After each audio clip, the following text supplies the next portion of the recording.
Okay, Lockie, mate, are you ready to go? Okay, let's let the Hunger Games begin. Finalist number 1, ladies and gents. Her name is Bronwyn Darlington from Agscent Breath. She's the founder of this Australian company bringing breath diagnostic technologies to the market. Bronwyn is a serial entrepreneur and inventor and has had a long history in various business sectors. She holds a position at Sydney University, leading the Global Executive MBA programs Finding Opportunity in Disruptive Technologies, held in the United States every year. She has a PhD in behavioural economics. Bronwyn lives on the family farm in the southern tablelands of New South Wales, where Agscent was born, bringing the world of commercial cattle and sheep farming and NASA space technology together. Let's welcome Bronwyn to the stage. Wow, this is amazing. I have never been to BEEF before, and I just wanted to say this is the most incredible environment. I mean, really, when you think about the people you run into, but the sights, the sounds, the smells. So thinking about smells, imagine if anyone could breathalyze a cow and accurately predict pregnancy 18 days after insemination, and in just about 30 seconds, and just with breath. Imagine if it was about reproduction to start with. I just want to quickly say the reason that I focused on reproduction is we're a breeding property. And for me, thinking about what makes us more profitable, we start with the first point of reproduction. So to be able to know when a cow is pregnant earlier is really critical, but also making it easier, non-invasive, accurate and early and affordable was critical. But I had zero idea I would end up working with NASA. So just briefly, how did I end up working with NASA? Interestingly enough, the Mars mission has developed e-nose technology. Think of a digital nose, somewhat like aromatherapy, but for a camera. And it was able to map diseases in humans. And I'd been playing around with breath for quite a while, and I realized that actually we need to bring these two technologies together, and I want to stay home on the farm more, so let's start looking what I can do with reproduction. So we did bring those two things together. We've officially graduated from NASA, and what it's meant is we've created some technology, and I have it here. You can see it working on the screen, because some people say to me, oh, is this for real? I'm like, oh yes, actually, this is actually for real. It is real and it does really work. And you can see that the breath can be collected, how it works, and that's Darren, who's here in the audience. Taking the breath, it takes about 10 seconds to take the breath from a cow. Then it gets put on what we call the e-nose technology.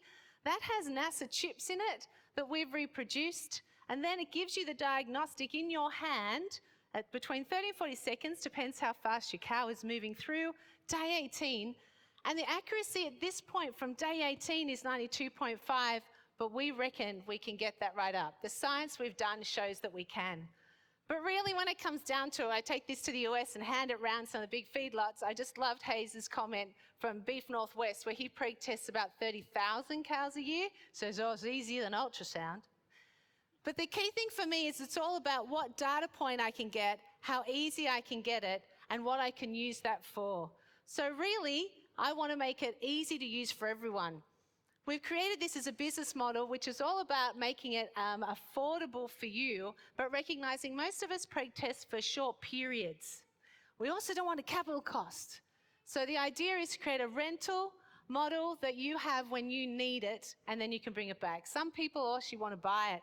But really, it's all about this being the next step in a whole pathway. So yes, but wait, there is more. Once I could understand breath, I began to realize this is a platform. This isn't a one-off thing. Then, of course, COVID hit and we all went, oh God, yes, this is a problem. Breath is a thing. So we've developed sensor technology, and what you could see in that video was cows coming into an Optiway, another great company that we're working closely with, and measuring their methane, where the cows are, not just in the research, but in the field. And then we're going to layer it with, yes, and more, disease diagnostics. So we've been working through a process scientifically to map bovine respiratory disease. That's 5 individual bacteria, 4 viruses. Because I'm of a view, it's all fine to know if an animal's sick, but I want to know what they're sick with, because then I can do something about it. It's got to be very much tied to a decision that I can make and a decision I can act upon. So our market is global and we're ready to grow. We're raising funds at the moment, looking for $7.5 million. And I've got to say, we're getting a lot of temptation from the US and we want to keep this homegrown. We need to create robotic systems to turn that from being a small number of items into something for everyone. We're an enabling platform technology. Many problems that we are going to be able to address over time, and particularly for our investors, our technology is translatable to other species. So we're not wanting just to transform livestock and reproduction. We want to absolutely transform everything. And don't forget, people are animals too. Our technology from NASA came from people. We're going to change it to be live for animals, and then we're going to change the world. So we're reinventing livestock diagnostic technologies. Come and speak to me anytime. Thank you very much. Wow, that was slick, Bronwyn. And bang on time. Bronwyn, you can't leave yet, though. Come back here. It's time for the judges now. The questions. You were so succinct. You were so bang on the point. You were so on time. And now it's over to the judges. Great pitch. Well done. Terrific. Very exciting. I'm thinking that maybe some of the global interests that you've got are people that want to kill your business because you're going to impact them, like global animal health businesses and the like. How have you built a moat around this business? How are you going to protect your intellectual property and make sure that someone else just doesn't step in and rip you off? Yeah, I'm so you could say a pathological patenter. So absolutely everything that we have done is patented. We have 2 additional commercialisation licenses. One is with NASA and one is with Macquarie University.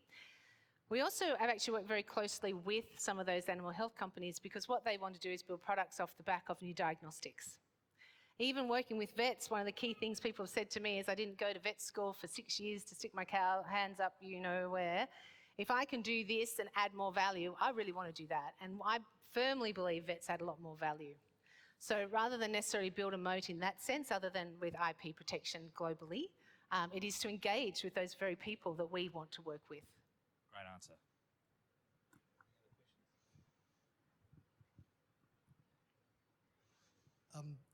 Are your customers, and I think further to that question, are your customers the individual producers or are they actually the vets who are providing that services, and how big is that market?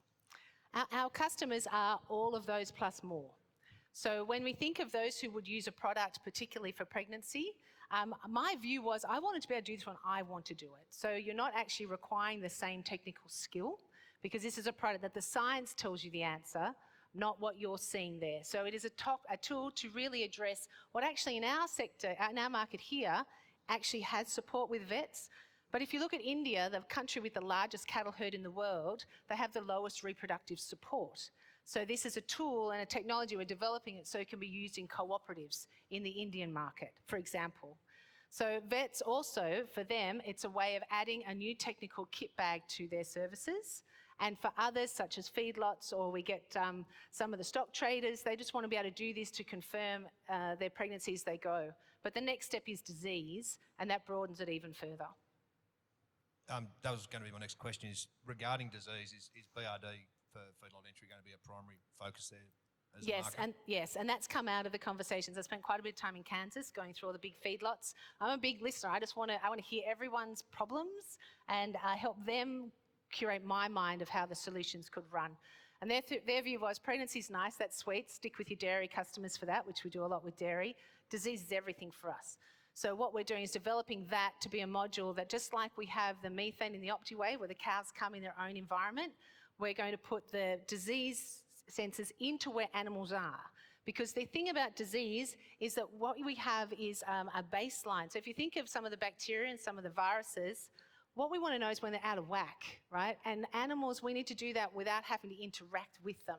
So we want to embed that into infrastructure, and feedlots are the places where that has the greatest negative impact.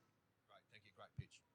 Great pitch, thank you. I'm curious to know a little bit more about the rental versus buying outright model. What split do you see that being in terms of those wanting to rent, and what's that going to be as, I suppose, a proportion of your business model?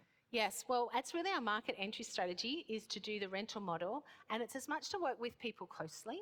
We know that we're doing something that nobody's ever done before, and so that is a bit of a get your head around this, how does this work?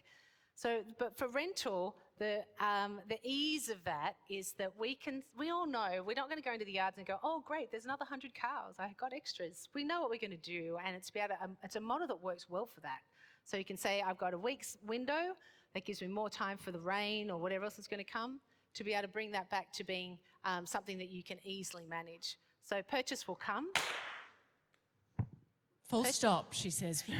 Yes, purchases will come, but we're working on the rentals to start. And what a beautiful way to end. A big round of applause for Bronwyn. Thank you. And a big thank you to our judges as well. Now, I just want to make sure, can everybody down the back hear the